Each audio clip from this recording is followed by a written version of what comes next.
लळे म्हणजे लाड. अनेक सिद्धी आहेत, पण त्या सर्व सिद्धीमध्ये या सिद्धीला फार महत्व. सर्व सिद्धीने अधोगती प्राप्त होते. सिद्धी लावी पिसे कोण तया पुसे, नेले राजहंसे पाणी काय, रिद्धी सिद्धी निधी अवघीच उपाधी, रिद्धी सिद्धी निधी अवघीच उपाधी, जव त्या परमानंदी मन नाही, हरिमुखे म्हणा, हरिमुखे म्हणा. रिद्धी सिद्धी निधी अवघीच उपाधी. या रिद्धी सिद्धी ज्या आहेत त्या उपाधी आहेत मनुष्याला. म्हणून तो म्हणलं सिद्धी लावी पिशे कोण तया पुसे. सिद्धीच्या मागे गेले ते संपलेच. कोण तया पुसे, नेले राजहंसे पाणी काय. ही सिद्धी सर्वात श्रेष्ठ आहे आणि याच सिद्धीमुळे मोक्ष प्राप्त. सोहम सिद्धीचे लळे पाळीशी तू. सोहम सिद्धीची प्राप्ती होण्याकरता तू आमची हौस पुरवतेस. लळे म्हणजे लाड, लाड पुरवतेस, लाड करतेस, हौस पुरवतेस. लळे म्हणजे हौसे म्हटलेला आहे. ती हौस माता कशी पुरवते त्याचा विचार ज्ञानोबा राय या ओवीतून सांगतात. अर्थात या ओवीमध्ये ज्ञानेश्वर महाराज सद्गुरूच्या स्नेहाळे, सद्गुरूला स्नेहाळे म्हणून संबोधित आहेत किंवा संबोधन देत आहेत. स्नेहाळे महान प्रेम.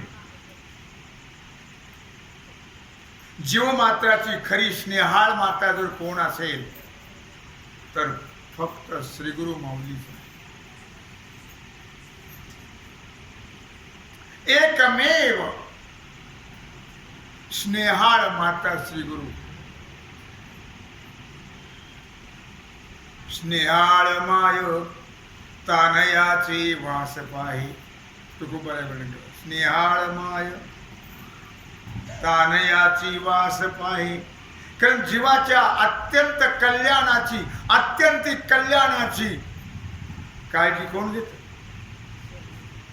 श्री गुरु माता की. अत्यंतिक कल्याण, व्यवहारिक कल्याण वेगळं आणि अत्यंतिक कल्याण वेगळं. अत्यंतिक कल्याणाची तळमळ म्हणून तो त्यांना महाराज अवतार तुम्हा धराया कारण, अवतार तुम्हा धराया कारण, उद्धराया जन जड जीव. कोण करतो? श्री गुरु माऊली, संत महात्मे. दुसरी कोणालाही आपल्या उद्धाराची तळमळ नाही आहे. बिचाऱ्यांना उद्धारच कळत नाही. उद्धार कशाला म्हणतात ते कळत नाही. कळला तर त्याने बी केला असत. म्हणून म्हणलं एक स्नेहाळ माता जर कोण असेल तर फक्त आणि फक्त श्री गुरु आहे. जीवाच्या कल्याणाची काळजी सद्गुरूशिवाय कोणालाही नाही आहे. म्हणून स्नेहाळे असं संबोधून दिलं ज्ञानोबा राय. तुझ्या सेवकाचे योग सुखाचे सोहळे भोगावायला मिळतात ते केवळ तुझ्या कृपेनच. योग म्हणजे अष्टांग योग. योग म्हणजे अष्टांग योग. 8 प्रकारचा योग आहे. अर्थात म्हणून एका ठिकाणी म्हटलं बघा महाराज अष्टांग योगे न शिनीजे. ज्ञानोबा वर्णन करता बोलले अष्टांग योगे न शिनीजे. अष्टांग योगात तस्सीन करून घेऊच नका. योगयाग विधी येणे नोहे सिद्धी. योगाचा उपयोग फक्त एवढाच आहे. योग चित्तवृत्ती निरोधक हा एक महान उपयोग. हे रामदेव बाबा आयुष्य घालवलं त्यांनी योगामध्ये. शारीरिक आरोग्य चांगलं राहावं याच्याकरता योगाचा उपयोग चांगला आहे, त्याच्याबद्दल दुमत नाही. पण योगाचा पाणिनीनं महत्त्वाचा, आपल्या पतंजलीनं महत्त्वाचा जर उपयोग कोणता सांगितला असेल तर योग चित्तवृत्ती निरोधक. चित्तवृत्तीचा निरोध हा महत्त्वाचा भाग आहे योगाचा. म्हणून या ठिकाणी म्हटलेलं आहे की ईश्वर प्राप्ती लागी प्रवर्तता ज्ञानयोगी दिवसी याची अंगी उणीव नोहे. मनुष्य योगामध्ये प्रवृत्त होतो तो ईश्वर प्राप्ती करतो. तसे तर 18 योग सांगितले ज्ञानेश्वरी. प्रत्येक अध्यायाचा योग वेगळा आहे, ते योग वेगळे, आणि इथं जे योगाचं वर्णन केलं ते योग वेगळे आहे. हे अष्टांग योग यम नियम आसन प्राणायाम ध्यान धारणा प्रत्याहार ध्यान धारणा आणि समाधी याला अष्टांग योग म्हटलेला आहे. यम नियम हे सगळे 11 आहेत. तसे 5 सांगितले त्याने, पण काही ठिकाणी 11 यम 11 नियम सांगितले. यम म्हणजे आपल्याला न्यायालय तो नाही.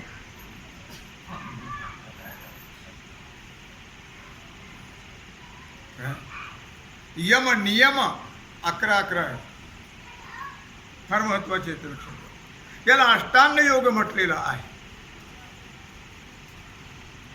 अर्थातच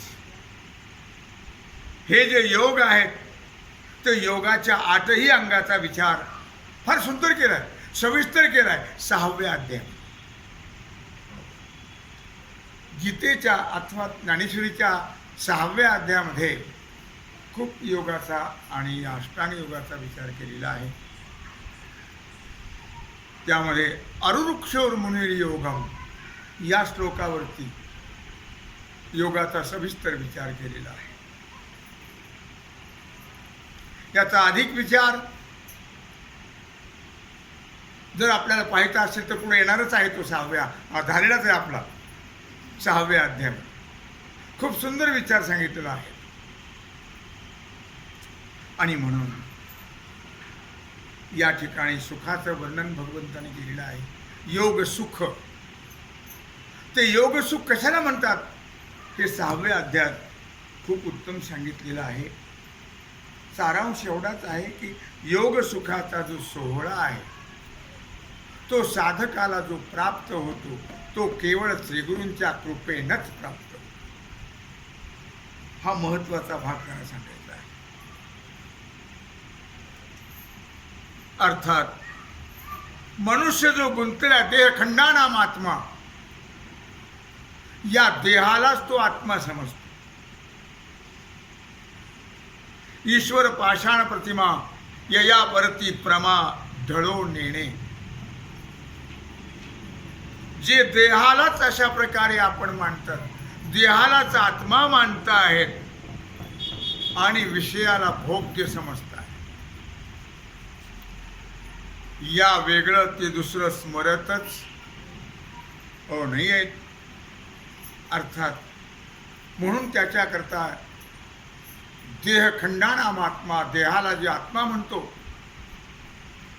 ते केवळ या ज्ञान योगानेच नष्ट होतं. कारण अज्ञान जोपर्यंत आहे तोपर्यंत देह आत्मा मानला जातो. आणि ते अज्ञान जाण्याकरता ज्ञानयोगाची गरज आहे. असा हा योग सुखाचे सोहळे सेवका तुझे स्नेहाळे सोहम सिद्धीचे लळे पाळीशी तू, असा जो अष्टांग योगाचा सोहळा आहे हे केवळ तुझ्या कृपेनंच, तुझ्या कृपादृष्टीनंच हे साधकाचे म्हणा भक्ताचे म्हणा सोहळे तूच पुरवतेस असं वर्णन या ठिकाणी केलेलं आहे. याचा संदर्भ आपण पाहिला की सोहम सिद्धीचे लळे, मागच्या ओवीतून तो संदर्भ आहे किंवा तो सोहम सिद्धी जी आहे तो सोहम सिद्धीचा योग केवळ सद्गुरूच्या कृपेनेच प्राप्त होतो. म्हणजेच सोहम तो परमात्मा मी आहे किंवा तत्वमसी महावाक्यातून त्याचा उपाय खूप सुंदर सांगितलेला आहे. तत्त्वम अशी तो परमात्मा सोहम मी आहे अहम सोहम तत्वमसी महावाक्यातून आणि सद्गुरू ते आपल्याला कुठून देत आहेत असा विचार सोहम सिद्धीचे लढे पाळीशी तू हा विचार माऊली ज्ञानराज या चौथ्या ओवीतून करता आहेत. तेव्हा झालेली सेवा भगवत चरणी समर्पित करून राहिला जो सेवेचा भाग आहे तो आपण पूजा कुंडली गौरी श्री ज्ञानदेव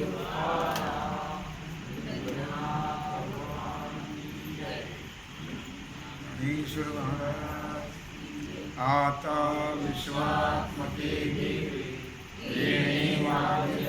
तोषावे तोषो निमत द्यावे कसाय दानने ये क्रांती व्यंकटी सांडो त्या सत्कर्मी रती वाढो भूता परस्परे पडो मैत्र जीवांचे दुरितांचे तिमिरतावो विश्वस्वधर्म सूर्य पाहो देवांची तोंडे लाहो प्राणयात वर्षत सकळ मंडळी ईश्वर निष्ठांची माझी आळी अनवरत भूमंडळी भेटो तया भूता सदा कल्पतरुचे हारव चेतना चिंतामणीचे गाव घोरतेचे अर्णव पियुषांचे जगन्मेचे हलांछन माखंडले तापहीन हे सर्वाही सदा सज्जन सोयरे होतो किंबहुना सर्वसिद्धी पूर्ण होनी